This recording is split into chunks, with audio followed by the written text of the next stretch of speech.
Om Gang Ganapataye Namaha. And let's begin. In the Abrahamic faiths, God is often seen as a being external to us, someone who commands his followers to kill the non-believers, enslave an entire race, and oppress the other genders. And then for some reason, it is claimed that this God is all-loving. But Hinduism sees God not as an external being, but someone within us. In fact, every single day you turn from being Brahma to Vishnu to Shiva, and then back again to Brahma. In this video, we'll discover how God is manifesting within you every single time you're sleeping, and the neuroscience of these states. When you are awake, or what the ancient seers called Jagrat, you are Brahma, the creator.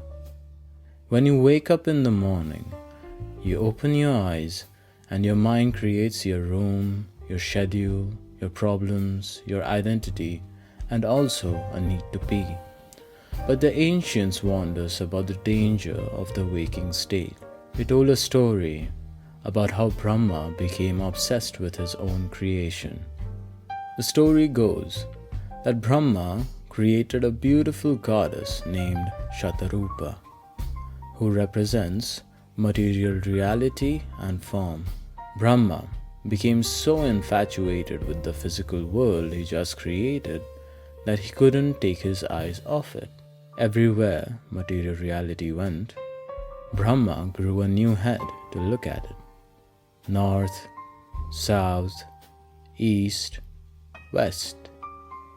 He grew 4 heads to represent his complete outward focus of the senses. But it wasn't enough. Brahma's ego inflated. He forgot that he was just one part of the cosmos. He wanted to be the ultimate, supreme reality. So, he grew a 5th head, pointing straight up, crowning himself the undisputed king of existence. He became entirely delusional, thinking the material world was all that mattered, and that he was the center of it. Thousands of years later, modern neuroscience found Brahma's 5th head. We call it the default mode network. When you are awake, your brain operates in high-frequency beta waves. Your prefrontal cortex is firing rapidly. You are processing light, sound, and spatial awareness through your 5 senses. Beta waves are the dominant brainwave state when we are awake, alert, and engaged in problem-solving or focused mental activity. Just like Brahma growing a 5th head to assert his dominance, when we spend too much time in waking state without proper rest or mindfulness, our default mode network goes into overdrive. Our ego inflates. We become chronically stressed. We get trapped in a cortisol loop, obsessing over our material creations, our jobs, our social media likes, our bank accounts. We suffer from the same exact delusion Brahma did. We start believing that this stressful waking physical reality is the only reality that exists. In the story, the universe became unbalanced by Brahma's massive ego. So Shiva, the force of dissolution and destruction, appeared. With one swift strike, Shiva cut off Brahma's 5th head, humbling the creator and restoring cosmic balance. You cannot survive if you're constantly in the waking state. If your default mode network is never shut down, your brain will physically degrade from stress and neurotoxicity. The default mode network is a specific neurological system responsible for your ego. It is the part of the brain that generates your sense of I. It's the voice in your head that worries about the future, ruminates on the past, and compares you to the other people. To survive the waking world, the ego must be periodically destroyed. And that is exactly what happens the moment you close your eyes and drift to sleep. You leave the realm of the Creator and you enter the domain of Vishnu. Om Namo Bhagavate Vasudevaya.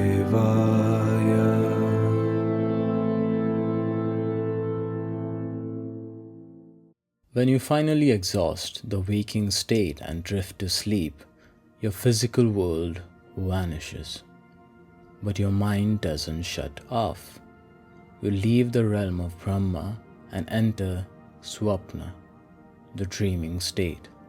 In Hindu philosophy, this is the domain of Vishnu, the sustainer. It is said that the entire universe we experience is just a dream occurring in the mind of a sleeping Vishnu. He is the master of Maya, the cosmic anti-reality. There is a famous myth about a sage named Narada who asked Vishnu, "What is the secret of Maya? How does your illusion feel so real to people?" Vishnu smiled and said, "I will tell you, but first I'm incredibly thirsty. Please fetch me a cup of water from that village over there." Narada agreed and walked to the village. But when he knocked on a door, a beautiful woman answered. Narada was instantly mesmerized. He forgot all about Vishnu waiting in the desert. He married the woman, they had children. He built a house, became a farmer, and lived a rich, full life. But one day, a massive flood hit the village. Narada's house was swept away. His children were pulled into the raging river. His wife was lost in the current. Narada, drowning and heartbroken, cried out to the heavens in absolute agony. Suddenly, Narada was back in the desert. Vishnu looked at him gently and asked, "Where's my water? You've been gone for less than a minute." Narada realized that he had just lived an entire lifetime of love, joy, and devastating heartbreak entirely inside his mind. That is Maya. That is the dream state. What the ancients called Maya, modern neuroscience calls rapid eye movement. When you enter rapid eye movement sleep or REM sleep, your brain waves slow down into a rhythmic theta frequency. Theta waves operate within the 4 to 8 Hz frequency. When your brain shifts into theta, your focus detaches from your physical senses and turns completely inward. The front part of your brain, which handles logic, time perception, and impulse control, essentially goes to sleep. This is why dreams are so bizarre. You can talk to a flying elephant in a dream, and your brain doesn't question it because the logic filter is turned off. This is the architecture of Maya. Without logic tying you to the physical rules, your mind is free to build entirely new, impossible universes that feel 100% real while you're inside them. While the logic is offline, the memory center or hippocampus and emotion center or amygdala become highly active. During REM sleep, your brain plays back your memories from the day, but it mixes them with deep underlying emotions. This is how Vishnu sustains your sanity. Neuroscientist Dr. Matthew Walker calls REM sleep overnight therapy. Your brain replays stressful waking events in this paralyzed, safe dream state, to strip the painful emotional charge away from them. You are processing your trauma. If you're deprived of REM or Theta sleep, you will literally start to hallucinate and lose your grip on reality. You also experience theta waves right as you're falling asleep or just waking up. This is called the hypnagogic state. It's that floaty, deeply relaxed state where you might have sudden flashes of creative insight, strange visions, or shower thoughts. But the dream is still an illusion. It is just the mind playing with itself. To truly rest, you have to go deeper. You have to let that inner world die. From Vishnu, you go to Shiva. Aum Namaha